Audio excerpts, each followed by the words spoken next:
எல்லோருக்கும் வணக்கம். இன்னைக்கு விமர்சிக்கலாம் வாங்க பகுதியில நம்ம பேச எடுத்திருக்க டாபிக் ஐடியலா இருப்பதால வரக்கூடிய பிரச்சனைகள். அது என்னங்க ஐடியலா இருக்கிறது அப்படின்னா, இந்த காலத்துக்கு ரொம்ப ரொம்ப சம்பந்தப்பட்ட ஒரு விஷயம்ங்க இது. பழைய காலத்துல எல்லாம் பாத்தீங்க அப்படின்னா ஐடியல்னா என்னன்னே யாருக்குமே தெரியாது. ஆனா இந்த காலத்துல கையில ஒரு மொபைல் கொடுத்துட்டா போதுங்க. காலையில சாப்பாடுங்கயும் சாப்பிடறது கிடையாது, நைட்டு தூங்கணுமே அப்படின்றது அந்த தூக்கமும் வர்றது கிடையாது. ஒரே இடத்துல உட்கார்ந்துகிட்டு 24 மணி நேரம் மொபைலே பார்த்துக்கிட்டு இருக்க சொன்னீங்கன்னா கூட மக்கள் அதையே பார்த்துட்டு அதுக்கு அடிபணிஞ்சு இருக்கிற மாதிரி இருக்கிறாங்க. இந்த மாதிரி இருக்கக்கூடிய ஒரு ஸ்டேஜ் தான் ஐடியலா இருக்கிறது அப்படின்னு சொல்லுவோம். மூளைக்கும் சரி உடம்புக்கும் சரி ஒரு குறிப்பிட்ட அளவு ஐடியலா இல்லாம சுறுசுறுப்பா இருக்கிறது அப்படின்றது ரொம்ப ரொம்ப நல்ல விஷயம்ங்க. எப்ப உங்களால சுறுசுறுப்பா இருக்க முடியலையோ அப்ப ஏகப்பட்ட பிரச்சனைகளையே நம்மளே உருவாக்கிக்கிறோம் அப்படின்னு அர்த்தம். அதுவும் ஒரே இடத்துல ஐடியலா உட்கார்ந்துட்டு டிவி பாக்குறதோ, மொபைல் பாக்குறதோ, புக்கு படிக்கிறதோ, எந்த வேலையுமே செய்யாம படுத்து தூங்குறதோ, இது எல்லாமே மனநல பிரச்சனைகளை உண்டு பண்ணும். சோ ஐடியலா இருக்கிறதால எனக்கு என்னென்ன மாதிரி பெரிய பிரச்சனைகளா வந்துட போகுது அப்படின்னு பாத்தீங்கன்னா, நமக்கு எல்லாருக்குமே தெரிஞ்ச ஒரே விஷயம், உடம்புல சதை போடுங்க, வெயிட் கெயின் ஆகும். இந்த வெயிட் கெயின் ஆகிறது கூட பரவாயில்லன்னு இருக்கிறவங்க கூட இருக்காங்க. ஆனா அதை தவிர வேற என்னென்ன பிரச்சனைகளை நம்ம சமாளிக்க வேண்டி வரும் அப்படின்னு தான் நம்ம இன்னைக்கு பார்க்க போறோம். ஐடியலாக இருப்பதால் ஏற்படக்கூடிய பிரச்சனைகள். முதல் பிரச்சனை மனசோர்வு, அதாவது டிப்ரெஷன். ஒரே இடத்துல உட்கார்ந்துகிட்டு மூமெண்ட் இல்லாம நீங்க பண்ணும்போது எந்த ஒரு பொருளை பார்த்தாலும் ஒரு ஒரு அரை மணி நேரத்துக்கு மேல நம்மளால போக்கஸ் பண்ண முடியாதுங்க. என்னதான் நீங்க மொபைல இன்ட்ரெஸ்டா பார்த்தாலும் 30 மினிட்ஸ்ல இருந்து 40 மினிட்ஸ் வரைக்கும் தான் உங்களால ஓரளவு பார்க்க முடியும். அதுக்கப்புறம் பாத்தீங்கன்னா ஈடுபாடு இல்லாம நீங்க அடுத்தது ஸ்வைப் பண்ணிட்டு போயிட்டே இருப்பீங்க. இதுதான் மனசோர்வோட ஸ்டார்டிங் ஸ்டேஜ். எப்பவுமே ஈடுபாடு இல்லாம போகிறது, தனிமை உணர்வு அதிகமா இருக்கிறது, சோர்வு நிலை ரொம்ப அதிகமா இருக்கிறது, ரொம்ப டயர்டா இருக்கிற மாதிரி ஃபீல் பண்றது, இது எல்லாமே மனசோர்வோட அறிகுறிகள். மனசோர்வு எப்ப வரும் அப்படின்னு பாத்தீங்கன்னா, ஐடியலா ஒரே இடத்துல உட்கார்ந்து இருந்தீங்கன்னா நீங்களே வர வச்சுக்கிற மாதிரி. அடுத்தது பதட்டம். ஒரு இடத்துக்கு போகணும், காலையில 7 மணிக்குள்ள கிளம்பி இருக்கணும் அப்படின்னு ஒரு ஆர்டர் வருது அப்படின்னா, நீங்க அந்த டைம்ல போனோம்னா முதல் நாள்ல இருந்தே ப்ரிப்பேர் பண்ணி வச்சிருக்கணும் அப்படின்லாம் இல்லாம ரொம்ப ரொம்ப லெஷரா எதுவுமே பண்ணாம அப்படியே ஐடியலா இருந்துட்டு மறுநாள் பாத்தீங்கன்னா என்னோட பேனாவை காணும், என் ஃபைலை காணும், என் பேகை காணும்னு ஒரு விஷயத்துக்கும் தேடிட்டு பயங்கரமா பதட்டப்பட்டுட்டு இருப்பாங்க.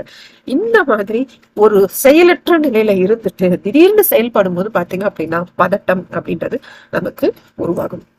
எப்ப நீங்க நீண்ட நேரம் செயலற்று இருக்கீங்களோ அப்ப உங்களோட பிரெயினோட பவர் எல்லாமே ட்ரைனா இருக்குங்க. உங்களுக்கு அதிகப்படியா எந்த விஷயமே மனசுல பதியாது. இதனாலதான் ஐடியலா இருக்கிறத குறைச்சுக்கணும் அப்படின்னு சொல்லியிருக்காங்க.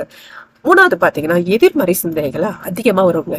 நீங்க தனியா ஒரு இடத்துல உட்காந்துட்டு புக்க படிச்சாலும் சரி, இல்ல யாருக்கும் தெரியாம ஒரு இடத்துல போயிட்டு அமைதியா ஒரு இடத்துல உட்காந்துருந்தாலும் சரி, ஓய்வுன்னு நினைச்சிட்டு நீங்க இப்படி பண்ணிட்டு இருந்தீங்கன்னா உங்க மனநிலை பாத்தீங்கன்னா தேவையில்லாம ஏதாவது ஒரு எண்ணத்தை நினைச்சுக்கிட்டு ஓடிட்டு இருக்கும். ஏதாவது ஒண்ணத்தை பத்தி கவலைப்பட்டுட்டு இருக்கும், இல்ல ஏதாவது ஒண்ணு விஷயத்த பத்தி பயத்தை மூட்டிட்டு இருக்கும், இல்ல தேவையில்லாம கற்பனையை வளர்த்துட்டு இருக்கும். இந்த மாதிரி எதிர்மறை சிந்தனைகள் நம்ம மனதுல ஏற்படக்கூடிய சிச்சுவேஷனை யார் கிரியேட் பண்றோம் அப்படின்னு பாத்தீங்கன்னா நம்மளே தாங்க. எப்ப நீங்க ஐடியலா இருக்கீங்களோ அப்ப எதிர்மறை சிந்தனைகளோட ஓட்டம் அதிகமா இருக்கும். இது இல்லாம நம்ம சொன்ன மாதிரி உடல்நல பிரச்சனைகளை, ஒபேஸ், உடல் பருமன். கண்டிப்பா ஒரே இடத்துல உட்கார்ந்தீங்கன்னாவே கொழுப்பு ஃபார்ம் ஆகுங்க. கொழுப்பு ஃபார்ம் ஆனா உடல் பருமன் அதிகமாகும். இது இல்லாம என்ன பெரிய பிரச்சனைகள் வந்துட போகுது அப்படின்னு பாத்தீங்கன்னா இதய நோய். ஒரே இடத்துல இருக்கும்போது உங்களோட இதயமும் சரியான ஒரு வேலை செய்யாமல் போயிடும்.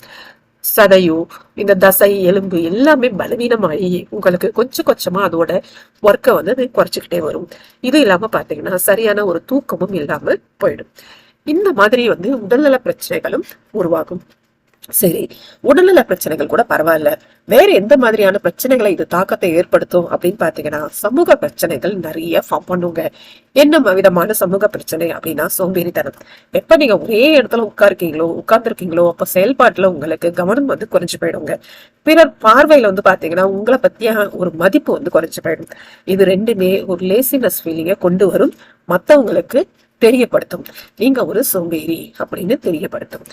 ரெண்டாவது விஷயம் உறவுகளோட பாதிப்பு. என்னதான் நீங்க நல்லா படிச்சிருந்த ஆளா இருந்தாலும் ஐடியலா ஒரு இடத்துல உட்கார்ந்து இருந்தீங்க அப்படின்னா உங்களுக்கு ரிலேட்டிவ்ஸும் சரி, ரிலேஷன்ஷிப்பும் சரி எதுவுமே உங்களுக்கு வராது. கொஞ்ச நாள் எல்லாருமே உங்களை உதாசீனப்படுத்திட்டு போகிறதுக்கு நிறைய வாய்ப்பு இருக்கு. சோ உறவுகளை நீங்க பேணி காக்கணும் அப்படின்னு விருப்பப்பட்டீங்கன்னா, உங்களோட உறவுகள் பாதிக்காம இருக்கணும் அப்படின்னா ஐடியலா இருக்கிற நேரத்தை குறைச்சுக்கணுங்க.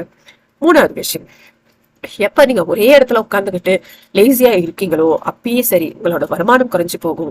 ஈவன் வருமானமே வந்தா கூட மற்ற விதமான பொருளாதார பிரச்சனைகள்லாம் தலை தூக்க ஆரம்பிக்கும்.